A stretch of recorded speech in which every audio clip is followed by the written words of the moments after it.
And welcome to PR learning lab. My name is Saumya और आज की वीडियो में मैं आपको जिस इंग्लिश के टॉपिक के बारे में बताऊंगी वो है प्रोग्रेसिव और परफेक्ट टेंसेस। हमने अपनी लास्ट वीडियो में सिंपल टेंसेस के बारे में बात की थी। अगर आपने वो वीडियो नहीं देखी है तो इस वीडियो को देखने से पहले उस वीडियो को जरूर देखिए। और अगर आपने अभी तक हमारे चैनल को सब्सक्राइब नहीं किया है तो please hit the subscribe button.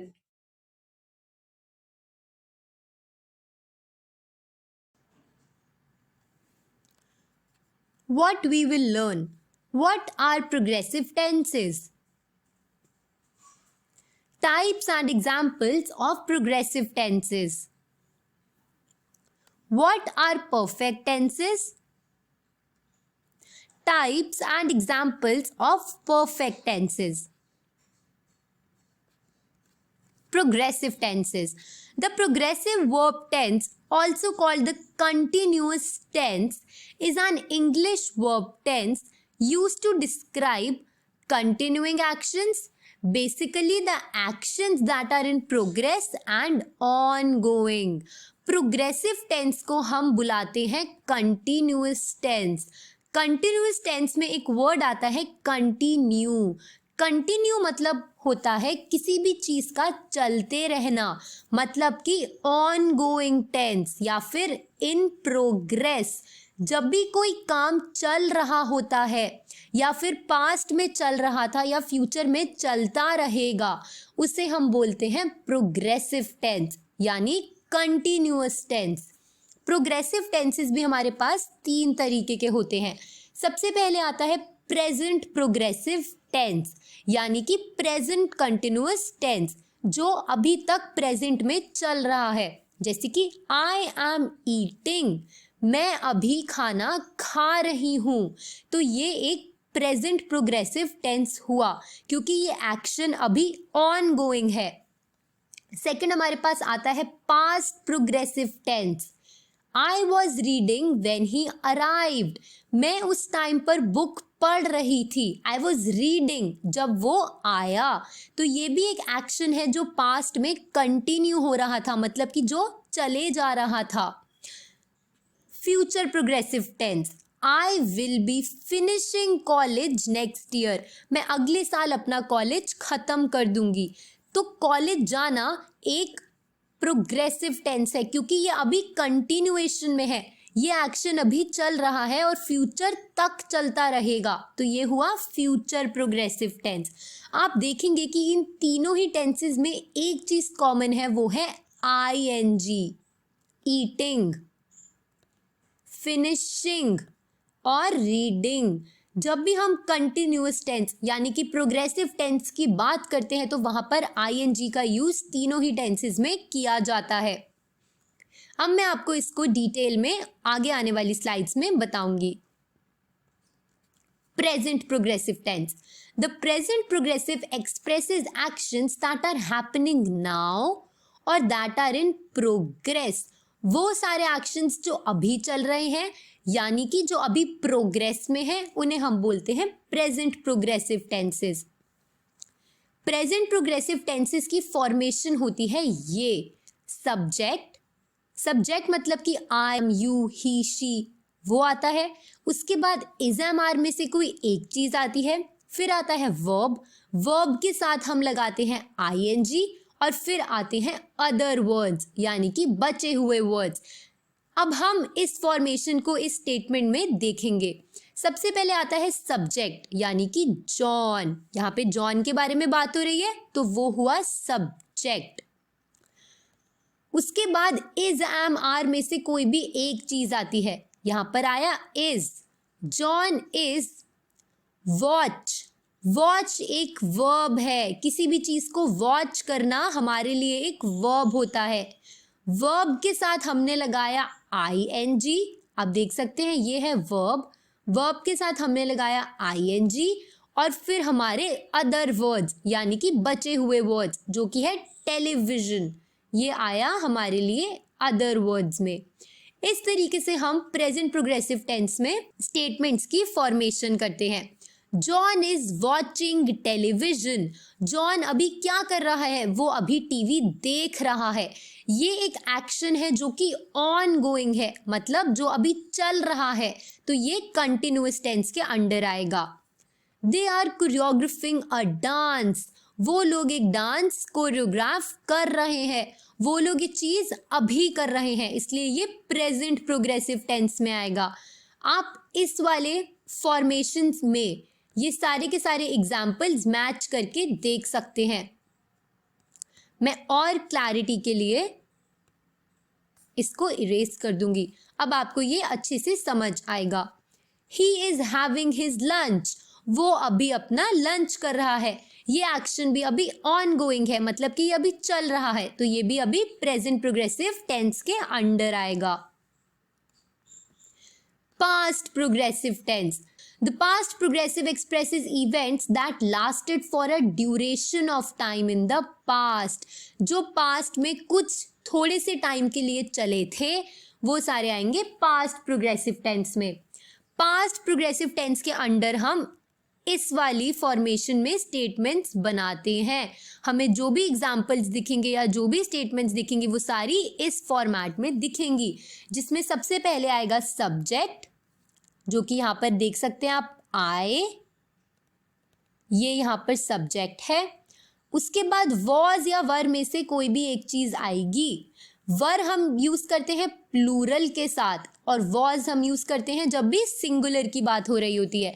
आए यानी कि मेरी बात हो रही है और मैं सिंगुलर हूं, तो इसलिए मैं यहाँ पे वॉज यूज करूंगी। I was, I was, I was. अब तीनों ही स्टेटमेंट में देखेंगे वॉज का यूज हुआ है। उसके बाद यहाँ पे आएगा आईएनजी। डायरेक्ट आईएनजी नहीं आता, सबसे पहले आता है वर्ब। वर्ब में हम प्लस करते हैं आईएनजी को, फिर आते हैं अदर वर्ड्स। तो यहाँ पे रीड, रीड करना एक वर्ब है। डू, किसी भी काम को करना, डू, वो भी एक वर्ब है। स्लीप, स्लीप भी एक वर्ब है, तो इसीलिए यहाँ पर हमने वर्ब यूज किया। उसके साथ हमने लगाया आईएनजी, रीडिंग, डूइंग, स्लीपिंग और बाकी बचे हुए वर्ड्स। अब ये जो स्टेटमेंट्स है इसमें जो बचे हुए वर्ड्स हैं जिनका अभी के लिए कुछ काम नहीं है, वो हम सारे के सारे अदर वर्ड्स के अंडर डाल देते हैं। आई वॉज रीडिंग अ बुक, मैं एक बुक पढ़ रही थी। I was doing my work at that time, मैं उस टाइम अपना कुछ काम कर रही थी। अब ये जो थर्ड स्टेटमेंट है ये थोड़ी सी स्पेशल है। I was not sleeping when you got home last night. I was not sleeping when you got home late last night. अब यहां पर एक बहुत ही स्पेशल वर्ड का यूज हुआ है जो है not.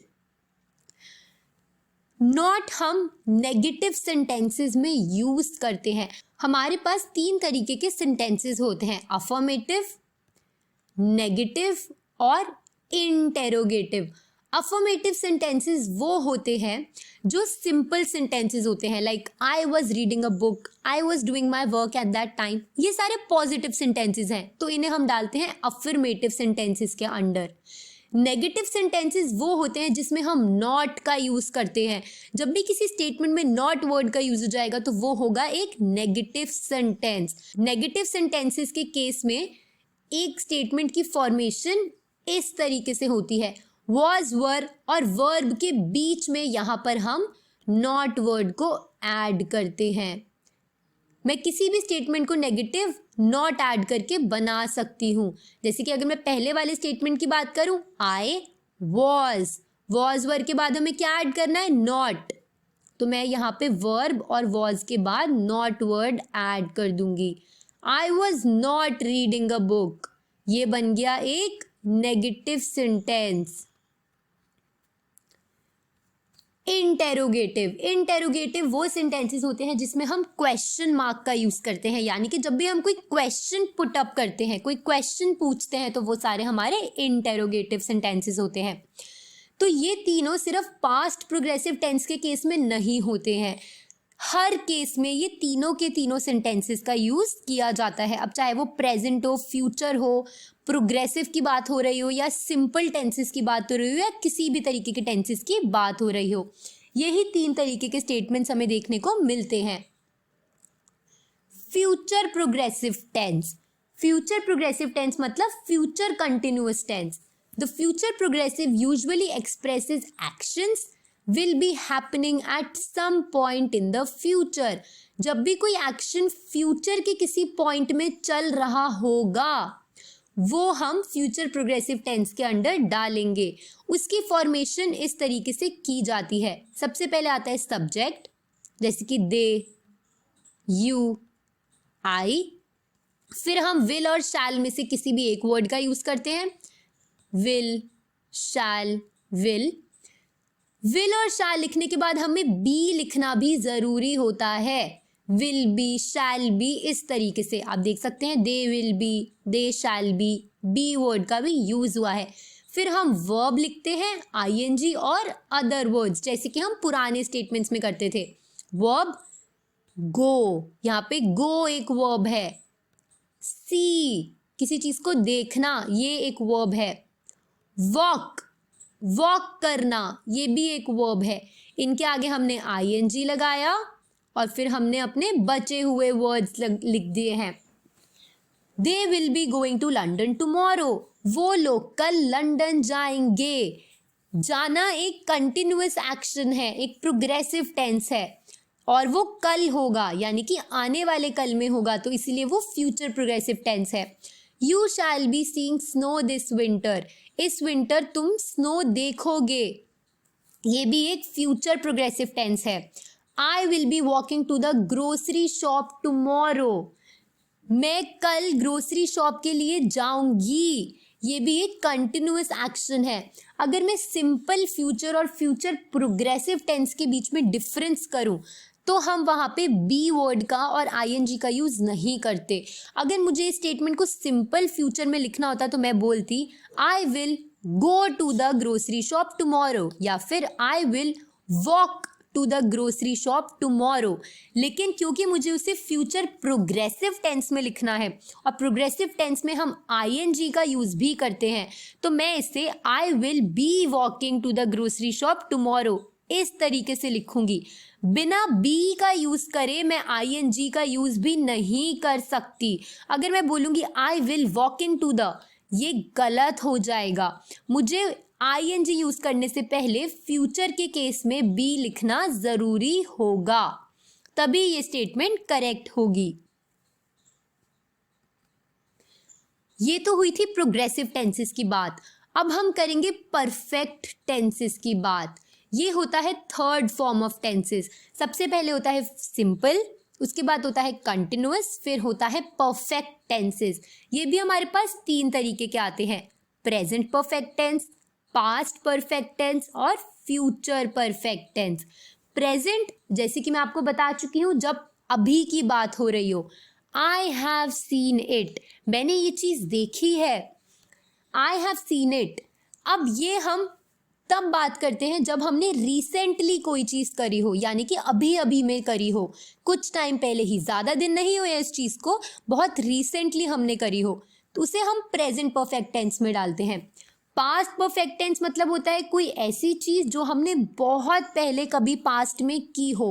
I had seen it, मैंने ये चीज़ देखी थी, तो ये मैंने पास्ट में किया है, तो ये पास्ट परफेक्ट टेंस के अंडर आएगा। फ्यूचर परफेक्ट टेंस मतलब होता है किसी चीज़ को प्रेडिक्ट करना, जिस चीज़ के लिए मैं खुद भी श्योर नहीं हूँ। Like I will have seen it, मैं शायद ये चीज़ देखूंगी, अभी मुझे भी नहीं पता कि ये चीज़ होगी या नहीं होगी, लेकिन मैंने ये चीज़ प्रिडिक्ट करी है, वो होती है future perfect tense. Present perfect tense. The present perfect tense refers to an action or state that either occurred at an indefinite time in the past, example we have talked before, or begin in the past and continue to the present time. या तो वो action indefinite time पे हुआ है, मतलब हमें भी नहीं पता कि वो इंडेफिनाइट टाइम, मतलब हम जिस टाइम को डिफाइन नहीं कर सकते अच्छे से, मतलब रीसेंट की ही बात है लेकिन पास्ट की बात है, लेकिन इतना भी पास्ट नहीं है कि उसको बीते हुए बहुत टाइम हो गया हो, तो उसे हम प्रेजेंट परफेक्ट में डालते हैं। या फिर किसी ऐसे सिचुएशन को भी जो पास्ट में शुरू हुई है और अभी तक चल ही रही है। इसके कुछ एग्जाम्पल्स हैं। I have walked on this road before, मैं इस रोड पे पहले भी वॉक कर चुकी हूँ। अब ये एक इनडेफिनाइट टाइम है क्योंकि मुझे भी नहीं पता मैं कितनी पहले कर चुकी हूँ, बट मुझे ये याद है कि मैं यहाँ पर वॉक कर चुकी हूँ और अभी भी मैं यहाँ पर वॉक कर रही हूँ। तो ये एक प्रेजेंट परफेक्ट टेंस का एग्जाम्पल हुआ।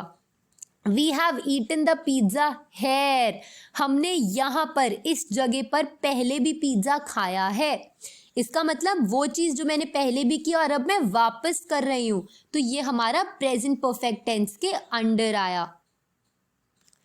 You can not use it when you are being specific about it when it happened, मैं कभी भी प्रेजेंट परफेक्ट टेंस का यूज तब नहीं कर सकती जब मुझे स्पेसिफिक टाइम पीरियड याद होगा। ये जैसे कि yesterday, 2 days before, 3 days before, 4 days before, जब भी मुझे टाइम अच्छे से याद होगा स्पेसिफिकली कि ये उस दिन की बात है, तो मैं वहाँ पे प्रेजेंट परफेक्ट टेंस यूज नहीं कर सकती। उस केस में हम पास्ट परफेक्ट टेंस का यूज करेंगे। The past perfect refers to a time earlier than before now, it is use to make it clear that one event happened before another in the past. इसका मतलब एक statement में 2 event हैं, पर एक event दूसरे पर डिपेंडेंट है, पर एक इवेंट दूसरे से पहले हो चुका है। इससे फर्क नहीं पड़ता कि दोनों में से पहले कौन सा इवेंट हुआ है। जैसे कि Kim had gone out when I arrived in the office, जब मैंने ऑफिस में एंटर किया तो किम बाहर चला गया। अब ये इवेंट पहले हुआ या ये इवेंट पहले हुआ हम नहीं कह सकते। अगर मैं स्टेटमेंट को उल्टा करके भी पढ़ूं, when I arrived in the office Kim had gone out, तो भी हमें ये स्टेटमेंट सही लगेगी। हमें नहीं पता कि कौन सा इवेंट पहले हुआ था, किम पहले ऑफिस से बाहर गया था या फिर मैं पहले ऑफिस के अंदर आई थी। तो ये होता है past perfect tense. I had saved my document before the computer crashed, मैंने अपना डॉक्यूमेंट सेव कर लिया कंप्यूटर के क्रैश होने से पहले। लेकिन अगर मैं स्टेटमेंट को इस तरीके से पढ़ूं, before the computer crashed I had saved my document, इससे पहले कि कंप्यूटर क्रैश होता मैंने अपने डॉक्यूमेंट को सेव कर लिया। अब ये दोनों ही तरीके एकदम सही हैं, पर हमें नहीं पता कि पहले कौन सा स्टेटमेंट आएगा या फिर कौन सा इवेंट आएगा। उसी तरीके से ये दोनों एग्जाम्पल्स भी हैं। तो ये होता है past perfect tense. Last tense जो हमारे पास आता है वो है future perfect tense. Future perfect tense is quite an easy tense to understand and use. The future perfect tense talks about the past in the future, future में आने वाले पास्ट के बारे में ये फ्यूचर परफेक्ट टेंस बात करता है। इसके अलावा हम फ्यूचर परफेक्ट टेंस को तब भी यूज कर सकते हैं जब हम किसी चीज के लिए खुद ही श्योर ना हो। इसके कुछ एग्जाम्पल्स हैं। I will have finished by 10 AM, मैं 10 बजे तक खत्म कर चुकी होती। अब ये चीज़ मुझे भी नहीं पता कि मैं कर पाती या ना कर पाती, लेकिन ये फ्यूचर में एक पास्ट के इवेंट की बात कर रहा है, इसलिए ये एक फ्यूचर परफेक्ट टेंस हुआ। She will not have gone to school, वो स्कूल नहीं गई होती। अब ये भी एक फ्यूचर में आने वाले पास्ट के इवेंट की बात कर रहा है, किसी चीज़ का पॉसिबिलिटी की बात कर रहा है कि वो ना गई होती। अब हमें भी नहीं पता कि वो जाती या ना जाती, तो ये एक तरीके का फ्यूचर परफेक्ट टेंस है। अगर आपको ये वीडियो अच्छा लगा तो प्लीज इस वीडियो को लाइक और शेयर जरूर करें and don't forget to subscribe to our channel. Thanks for watching.